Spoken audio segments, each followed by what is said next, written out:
Hi friends, നമസ്കാരം. ഇന്നത്തെ നമ്മുടെ പുതിയ വീഡിയോയിലേക്ക് എല്ലാവർക്കും സ്വാഗതം. ഇന്ന് നമുക്ക് വളരെ പെട്ടെന്ന് തന്നെ തയ്യാറാക്കാൻ പറ്റിയ നല്ലൊരു ലഡുവിൻ്റെ റെസിപ്പിയാണ് കേട്ടോ. പൊട്ടുകടല ലഡു 2 മിനിറ്റ് കൊണ്ട് നമുക്ക് പെട്ടെന്ന് തന്നെ തയ്യാറാക്കിയെടുക്കാൻ പറ്റിയ നല്ല ലഡുവിൻ്റെ റെസിപ്പിയാണ്. അപ്പോൾ എങ്ങനെയാണ് തയ്യാറാക്കുന്നതെന്ന് നോക്കാം. അതിനായിട്ട് ഞാനിപ്പോൾ 1 കപ്പ് പൊട്ടുകടല എടുത്തിട്ടുണ്ട്. ഈ പൊട്ടുകടല നമുക്കൊന്ന് വറുത്തെടുക്കാം. അതിനായിട്ട് ഞാനിപ്പോൾ പാൻ അടുപ്പത്ത് വെച്ചിട്ടുണ്ട്. അതിലേക്ക് പൊട്ടുകടല ഇട്ട് കൊടുക്കുന്നുണ്ട്. ലോ ഫ്ലെയിമിലിട്ടിട്ടാണ് നമ്മളിത് വറുത്തെടുക്കുന്നത്. വളരെ ചെറിയ ചൂട് മാത്രം മതി, നമുക്ക് ജസ്റ്റ് ഒന്ന് വറുത്തെടുത്താൽ മതിയാവും. ഇപ്പോൾ ഞാനിത് നന്നായിട്ട് തന്നെ വറുത്തെടുക്കുന്നുണ്ട്. ഇപ്പോൾ നമ്മുടെ പൊട്ടുകടല ചെറിയ ചൂട്ടിലിട്ട് വറുത്ത് റെഡിയായി വന്നിട്ടുണ്ട്. പച്ച മണമൊക്കെ ഒന്ന് മാറി വന്നിട്ടുണ്ട് കേട്ടോ. നമുക്കിത് എടുത്ത് നോക്കുമ്പോഴേ അറിയാൻ പറ്റും നമ്മുടെ പൊട്ടുകടല റെഡിയായി വന്നിട്ടുണ്ട് എന്നുള്ളത്. ഇനി നമുക്കിത് ഒരു മിക്സിയുടെ ജാറിലിട്ട ശേഷം നന്നായിട്ടൊന്ന് പൊടിച്ചെടുക്കാം. ഇപ്പോൾ ഞാൻ മുഴുവനായിട്ട് മിക്സിയുടെ ജാറിലേക്ക് ഇട്ട് കൊടുത്തിട്ടുണ്ട്. ഇനി നമുക്കിത് നല്ല ഫൈനായിട്ട് പൊടിച്ചെടുക്കണം. അതിനു മുമ്പ് നമുക്കിതിലേക്ക് കുറച്ച് ഇൻഗ്രീഡിയൻസ് ചേർത്ത് കൊടുക്കാം. ഞാനിപ്പോൾ ഇതിലേക്ക് പഞ്ചസാര ചേർത്ത് കൊടുത്തിട്ടുണ്ട്. 1/2 കപ്പ് പഞ്ചസാരയാണ് ചേർത്ത് കൊടുത്തിട്ടുള്ളത്.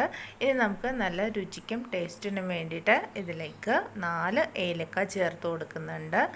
ഇനി നമുക്കിത് നല്ല ഫൈനായിട്ട് പൊടിച്ചെടുക്കാം. ഇപ്പോൾ ഞാൻ നല്ല ഫൈനായിട്ട് തന്നെ പൊടിച്ചെടുത്തിട്ടുണ്ട്. ഇനി നമുക്കിത് അരിക്കണമെങ്കിൽ അരിച്ചെടുക്കാം കേട്ടോ. ഞാനിപ്പോൾ അരിക്കുന്നില്ല. നന്നായിട്ട് തന്നെ പൊടിഞ്ഞ് കിട്ടിയിട്ടുണ്ട്. ഇനി നമുക്കൊരു പാൻ അടുപ്പത്ത് വെക്കാം. അതിലേക്ക് 1/4 കപ്പ് നെയ്യ് ഒഴിച്ച് കൊടുക്കുക. 2 ടേബിൾ സ്പൂൺ നെയ്യ് ചേർത്ത് കൊടുക്കുന്നുണ്ട്.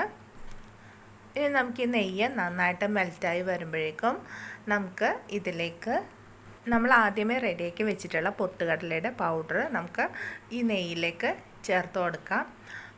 ഫ്ലെയിം എപ്പോഴും ലോ ഫ്ലെയിമിൽ വെച്ചാൽ മതി. കൂടുതൽ വെച്ച് കഴിഞ്ഞാൽ കരിഞ്ഞു പോകാനുള്ള ചാൻസ് ഉണ്ട്. അതുകൊണ്ടിട്ടാണ് ലോ ഫ്ലെയിമിൽ വെക്കുന്നത്. ഇനി നമുക്കിത് നന്നായിട്ടൊന്ന് മിക്സ് ചെയ്തെടുക്കാം. ചെറിയ ചൂട്ടിൽ നന്നായിട്ടൊന്ന് മിക്സ് ചെയ്തെടുക്കണം. നെയ്യ് പൊട്ടുകടലയുടെ പൗഡറിൻ്റെ എല്ലാ ഭാഗത്തും ആവുന്നത് പോലെ തന്നെ നമുക്കിത് നന്നായിട്ടൊന്ന് മിക്സ് ചെയ്തെടുക്കാം. ഇപ്പോൾ നമുക്കിവിടെ ഏലക്കായൻ്റെയൊക്കെ നല്ലൊരു മണമുണ്ട്. നല്ല ടേസ്റ്റായിട്ട് നെയ്യിൽ വറുത്ത നല്ലൊരു മണം നമുക്കിവിടെ കിട്ടുന്നുണ്ട്. അപ്പോൾ തന്നെ നമുക്കറിയാം നല്ല ടേസ്റ്റ് ആയിട്ടുള്ള ലഡു വളരെ പെട്ടെന്ന് തന്നെ നമുക്കിത് റെഡിയാക്കി കിട്ടിയിട്ടുണ്ട്. 2 മിനിറ്റ് മതി. 2 മിനിറ്റിനുള്ളിൽ നമുക്കിത് റെഡിയാക്കി എടുക്കാൻ പറ്റും കേട്ടോ. ഇപ്പോൾ നമ്മുടെ പൊട്ടുകടല ലഡുവിൻ്റെ മിക്സ് റെഡിയായി വന്നിട്ടുണ്ട്. ഇനി നമുക്കിത് ചൂടാറാൻ വേണ്ടിയിട്ട് വേറൊരു പാത്രത്തിലേക്ക് മാറ്റാം.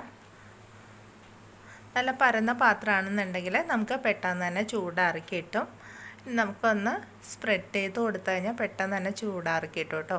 നന്നായിട്ട് തണുക്കേണ്ട ആവശ്യമില്ല, ജസ്റ്റ് ഒന്ന് ചൂടാറി കിട്ടിയാൽ മാത്രം മതി. ഇതിൽ നമുക്ക് നെയ്യ് കുറവാണെന്ന് തോന്നുകയാണെങ്കിൽ കുറച്ച് നെയ്യും കൂടെ ചേർത്ത് കൊടുക്കാം കേട്ടോ. 1/4 കപ്പ് നെയ്യാണ് ഞാൻ ചേർത്ത് കൊടുത്തിട്ടുള്ളത്.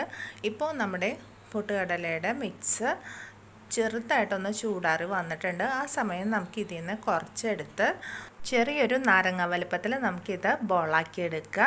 ഇപ്പോൾ ഞാനിത് ബോളാക്കി എടുത്തിട്ടുണ്ട്. ഇതുപോലെ തന്നെ നമുക്ക് ബാക്കിയും കൂടെ റെഡിയാക്കി എടുക്കാം. വളരെ പെട്ടെന്ന് തന്നെ തയ്യാറാക്കി എടുക്കാൻ പറ്റിയ നല്ലൊരു ലഡുവിൻ്റെ റെസിപ്പിയാണ്. ട്രൈ ചെയ്ത് നോക്കണം.